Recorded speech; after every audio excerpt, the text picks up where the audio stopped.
நம்ம படத்துக்கே வந்து அருமையாக ரிவ்யூ கொடுத்துருந்தார் ஒருத்தர்.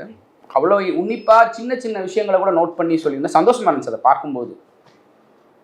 எண்டில் என்ன சொல்லியிருக்கிறாங்க அப்படின்னா, இந்த படம் ஆஹாவில் ரிலீஸ் ஆகிருக்கு, பாருங்கள், இல்லைன்னா இந்த லிங்க்கில் இருக்குது, டவுன்லோட் பண்ணி பாருங்கள்.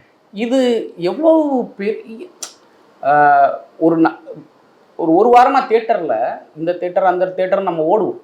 எவ்வளோ பேர் பார்த்துட்டு போகிறாங்க, எவ்வளோ ரிவ்யூஸ் இருக்குது, ஒரு ஒரு இவ்வளோ பேர் 100 பேர்கிட்ட வேலை பார்த்துருக்குறான், அந்த விஷயத்தை கொண்டு போய் தியேட்டரில் சேர்த்துருக்குறோம், அது ஆஹாலையும் கொண்டு வந்து சேர்த்துருக்குறோம், ஆஹாலை பாருங்கன்றதை விட அவர் நிறுத்தி இருந்திருக்கலாம். இப்போ அதுக்கு முன்னாடி அவர் சொன்ன விஷயங்கள்லாம் அப்போ அவர் அதை எதில் பார்த்துருக்காருன்ற ஒரு கண்ணோட்டம் நம்ம, அது ஒரு பெரிய பெயினான ஒரு விஷயம். ஏன் அதை செய்கிறாங்க?